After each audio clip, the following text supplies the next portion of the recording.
the window that is left for them to, if you will, conduct as many operations as they can before they have to lay down their arms. Jose? And Gabe, this is a deal between Israel and Hezbollah, the Lebanese army having to have a responsibility there. But Gabe, do we know anything about American involvement in any of this? Well, Jose, this has been a big priority for the Biden administration. And up until just yesterday, White House officials had been saying that while this deal was close, they weren't sure that it would come to fruition.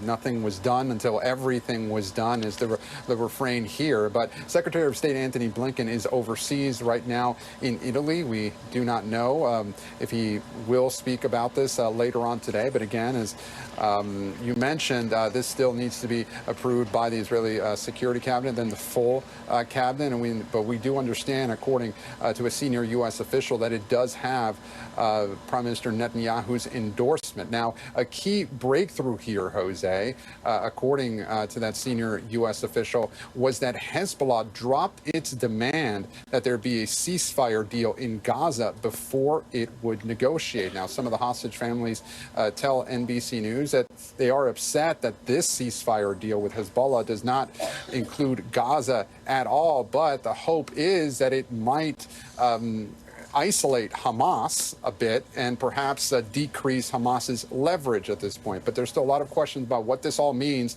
for the situation in Gaza. Senior U.S. officials have told NBC News that a ceasefire deal there, a hostage deal in Gaza, is unlikely before President Biden leaves office. But again, still a lot, several weeks to go before that all plays out. As for President Biden and whether he might weigh in on this potential ceasefire deal with Hezbollah, we understand that a written statement may be possible later on today, again, assuming everything is approved by the Israelis. And then we might also be able to expect, according to a senior U.S. official, French President Macron would also issue a statement of his own. But the U.S. very thankful potentially for France's involvement in this potential ceasefire deal as well, Jose. And of course, France has that historic relationship with Lebanon for both good and for bad. But General, part of the deal includes the U.S. leading an international economic effort to try and prevent Iran and Hezbollah from doing the reconstruction. How important is it to try and prevent Iran from stepping back in? And then, General, also just the responsibility that the Lebanese army is going to have on this. It's not a very, as Hala was saying, not a very strong armed forces. Yeah, you're quite right. Look, at the end of the day, this is a reality of the battlefield. Diplomacy ratifies the outcomes that are actually occurring in war. And the Hezbollah has been devastated, starting with the loss of much of their chain of command with the explosion of these, devices throughout Lebanon. And now we've seen incredibly effective Israeli intelligence that has allowed their Air Force to devastate not just the units, a 100,000-man fighting force, but also their missile stocks. So it's very good news. The Israelis have taken significant casualties. As you discussed already, there are 1 million Lebanese who are refugees and 80,000 some odd Israelis, so this will be well received. I've also been watching casualties on Israeli TV and newspapers, and they've taken some really significant losses, both in Gaza and also in southern Lebanon. So it's good news, and we ought to take into account also the fact there's a Trump bow wave in all of this. His support for Israel has been publicly unyielding. And so Hezbollah, I think, decided we better get aboard here before the new administration takes office. In general, and you were talking about those pagers, beepers, walkie-talkie attacks. They're really devastating. It was devastating to the entire Hezbollah infrastructure. I'm just wondering, the Hezbollah of today is a different Hezbollah than it was just a year ago, and certainly over the years when we remember, I remember going from Beirut to Baalbek and the stops that one had to make along the way because Hezbollah had road checkpoints. It's a different Hezbollah today? Yeah, well, it's been well equipped by the Iranians and others. It has very modern anti-tank weapons, pretty decent ability to attack Israel with missiles and drones. Throughout this conflict, by the way, it's really discussed. Yesterday, I think there were well over 100 Hezbollah missiles fired at Israel. So they were deemed to be an impressive fighting force. Bringing in even greater recognition, the effectiveness is what the IDF has taken them apart. So they've been defeated tactically in the battlefield. The good news is we keep talking about a weak Lebanese National Army. That's quite true. But they'll be very effective, I think, as peacekeepers if the withdrawal behind the Litani River takes place. I think it will. I think this is a real triumph for U.S. and French diplomacy, and one can only hope now that that will allow Hamas to feel even more isolated and perhaps bring a stop to that fight. You know, the economic reconstruction, the money ought to come out of the Saudis, the Egyptians, the Gulf Coast states. There shouldn't be a U.S. responsibility to rebuild these devastated areas. But I think our diplomacy has been a major factor in bringing the fighting to a stop. I want to bring in Aaron David Miller, Senior Fellow at the Carnegie Endowment for International Peace and a former Arab-Israeli negotiator. Aaron, let's talk about that. The diplomacy, the impact, effect of diplomacy as someone who has served as an advisor in these kinds of negotiations. What do you make of this apparent deal? You know, my experience, and General McCaffrey, I think, has said a lot of wisdom there. My experience in Arab-Israeli negotiations is, first of all, they only have two speeds, slow and slower. And number two, when they do work, they work because there is real urgency. That is to say, the incentives for reaching a deal, in this case on the part of Israel and Hezbollah, are much more compelling than the disincentives of allowing the status quo to pertain. Israelis have done an enormous amount of damage to Hezbollah's financial reserves, its gold deposits, its command and control. Yesterday, the day before, they went after the last senior commander, Mohammed Haider, in Beirut, who was in charge of operations. So there's urgency there. On the Israeli side, I think there's also urgency. 70,000 Israelis have been uprooted from the northern border towns and kibbutzim. That's number one. Israel, as you know, Jose, is a small standing army. It relies mainly on reserves, and they've been at war now. Reserve duty has been extended.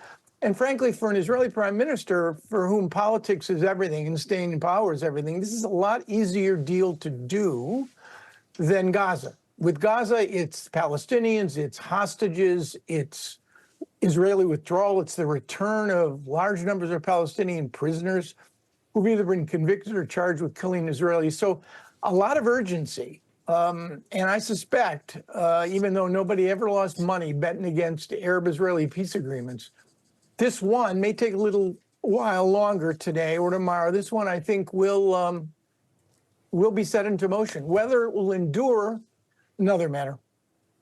I mean, and David, this is also a reaffirmation, is it not, of Netanyahu's policy in the state, I'm sorry, Aaron, of not only Netanyahu's policy, but the state of Israel's policy on how to react after the 7th of October, and what they have done in Lebanon to Hezbollah is also probably one of the main motivating factors for Hezbollah to be willing to take this ceasefire.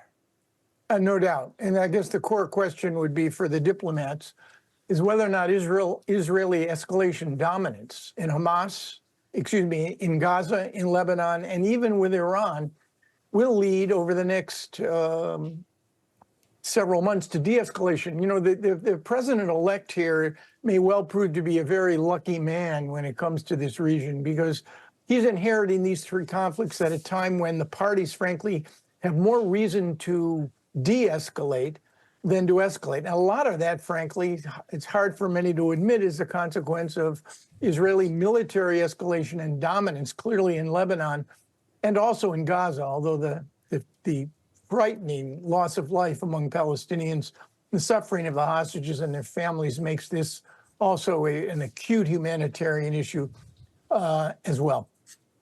And so, Hala, as Gabe Gutierrez was telling us, there still need to be some final touches on this deal, including the Prime Minister of Israel has to sign off on it, although he has seemed to indicate that he would support this. Do we have any idea when Netanyahu is going to be speaking?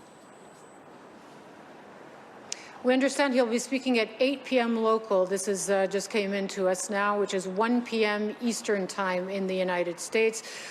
We expect that at that point he will make an announcement that the cabinet has approved the deal. We understood from some of the sources we spoke to today that there was some resistance from his own party to the deal. Not everybody thinks this is good for Israel. They don't believe that it weakens Hezbollah enough, that more time should have elapsed, giving the Israeli military more time to weaken and target Hezbollah operatives and installations inside of Lebanon. So in about, it is 6:15 our time. Sometimes you get confused with all the time zones. So in about an hour and 45 minutes is when we expect the Prime Minister to address the people of Israel, and when we expect a confirmation of this ceasefire agreement from the Israeli leader, Jose. Hala Garani, Gabe Gutierrez, General Barry McCaffrey, and Aaron David Miller, I thank you all so very much. Appreciate it. Up next, new tariffs promised by President-elect Trump. What he says he'll do on day one in office. Plus, what's next now that the 2 federal cases against Trump have been dropped, and the new proposal to expand coverage of those popular weight loss drugs for millions. We're back in 90 seconds. You're watching Jose Díaz-Balart Reports on MSNBC.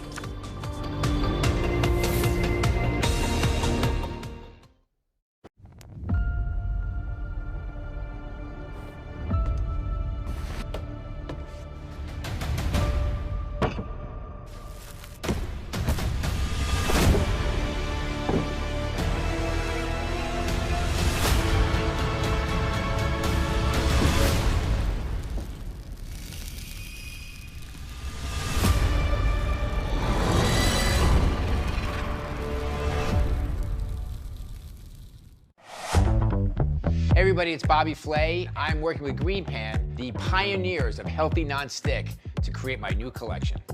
It's packed with all the must-haves that I expect when I'm cooking. From classic cast iron and effortless non-stick, to timeless stainless steel and ultra-sharp knives, the cookware collection I put together with Green Pan has thoughtful details that make cooking easier. And look how good that looks. This is everything you need to bring pro cooking home. I hope you love it. My father was a Boston cop who became a lawyer, and he had me in the courtrooms all the time. And so everything that happens in courtrooms makes perfect sense to me, and my job is to try to make it make sense to an audience.